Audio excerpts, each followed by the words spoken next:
Welcome to the third part in our series on sweeteners.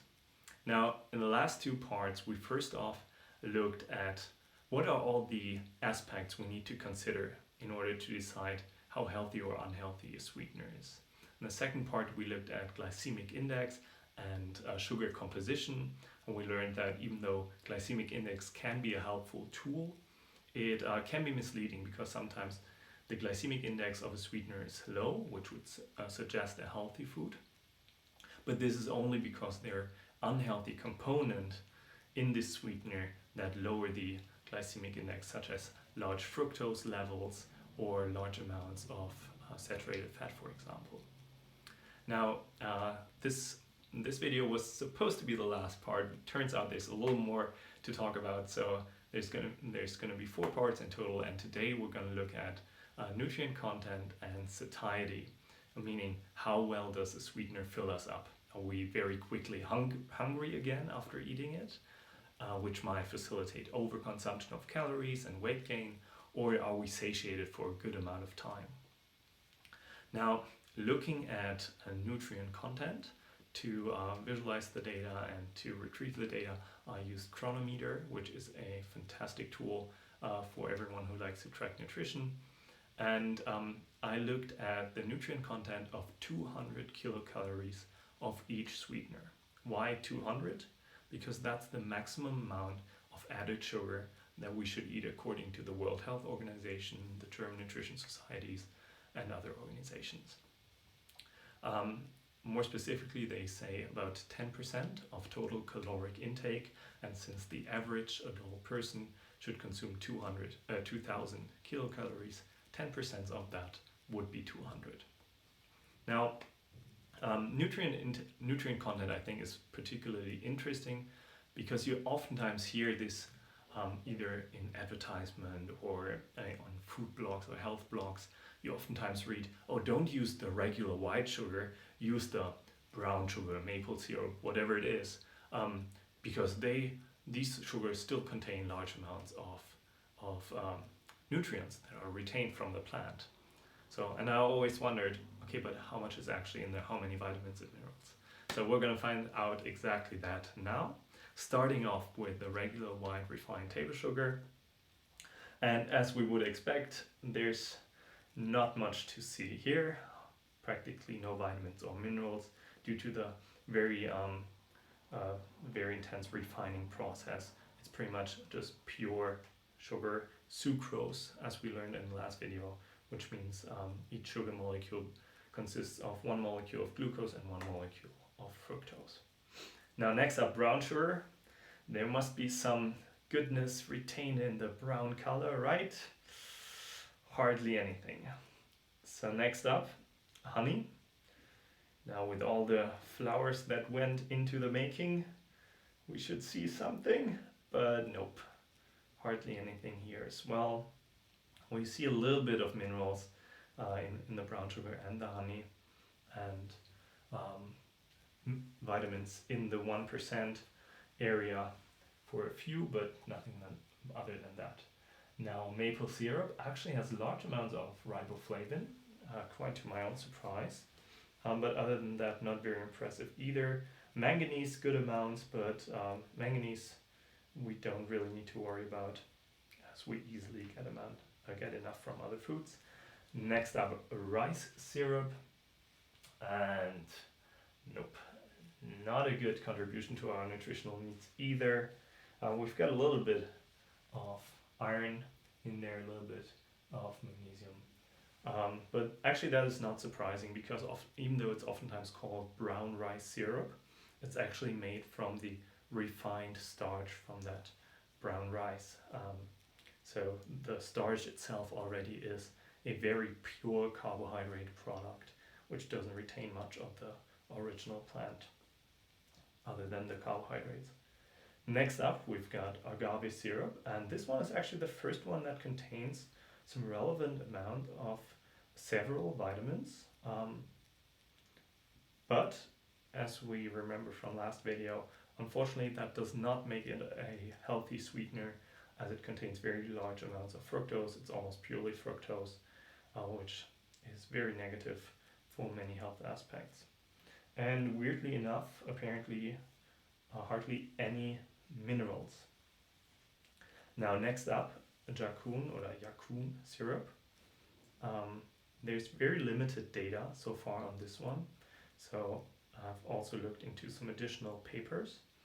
But from what we know, there are um, some relevant amounts of minerals. We know very little on the vitamins, other than vitamin B1 and B2, which from the fresh plant, which would suggest that there is quite some uh, vitamins retained as well, perhaps on the same level as the agave nectar. And then lastly, we have the date fruits, not a typical sweetener, but as a comparison, a whole food.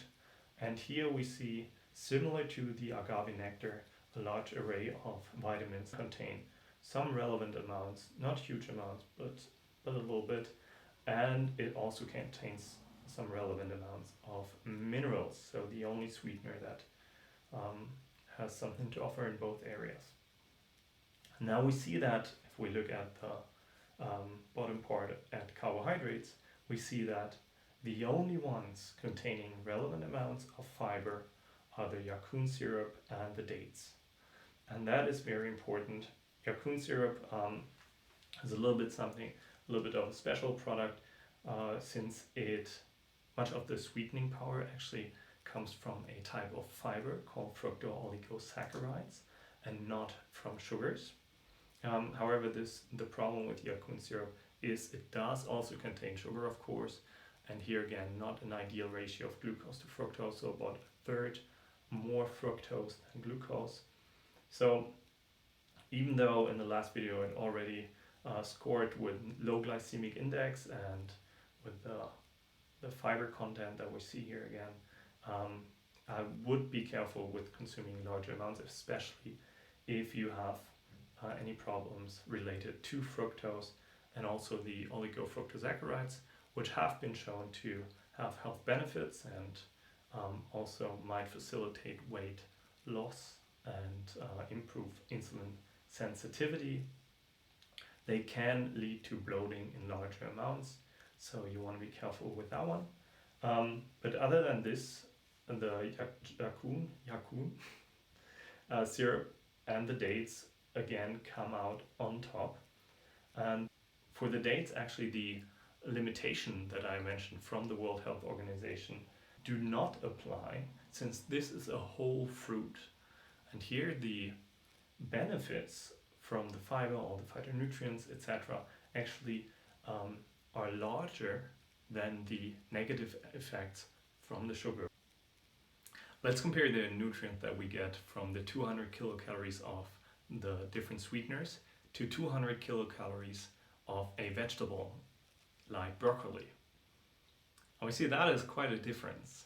Now, why is that? Well, of course, for 200 kilocalories, we get much more broccoli than we get sweeteners.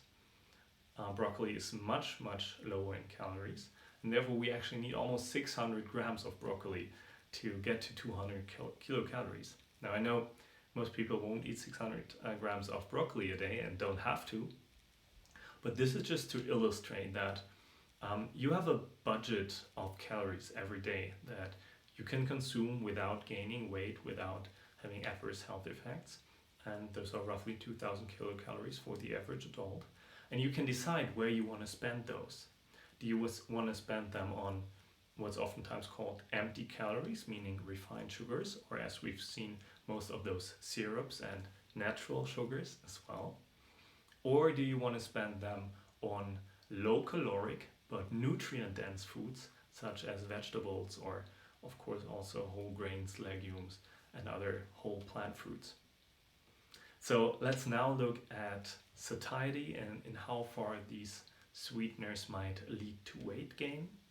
As I said, the World Health Organization and other organizations recommend a maximum of 50 grams of added sugar for the average adult.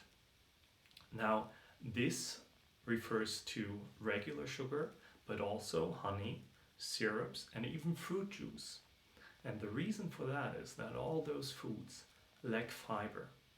and therefore they don't induce the amount of satiety that you would get from a whole plant food like a fruit that contains the sugar but also contains the fiber, the entire cellular structure that will sit in the stomach longer, that will give you a feeling of being full, right? But those liquid calories, be it in a soda or in the type of syrup, will very quickly go through your intestines, will very quickly be absorbed, and won't keep you satiated for long. So you will very quickly feel hungry again.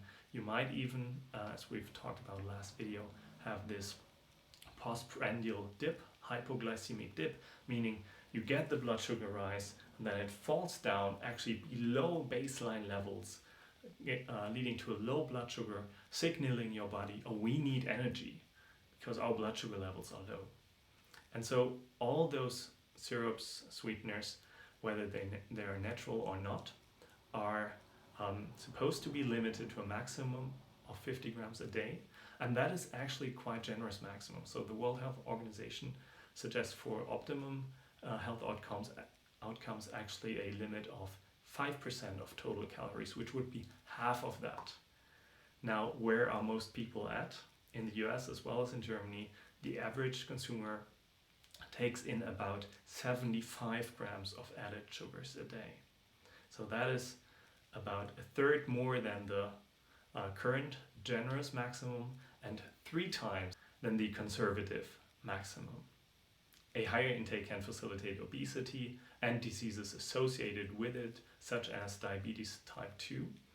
And this one actually independent of weight gain.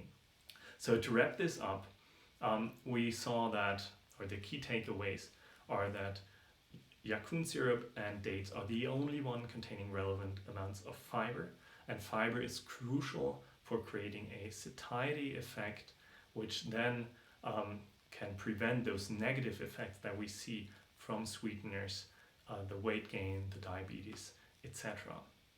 Again, dates are not affected by this 10% maximum, as they are a whole food, and several nutrition organizations clearly state that the sugar contained in whole fruit does not add to those 10%, as the health benefits outweigh the negative health aspects of the sugar.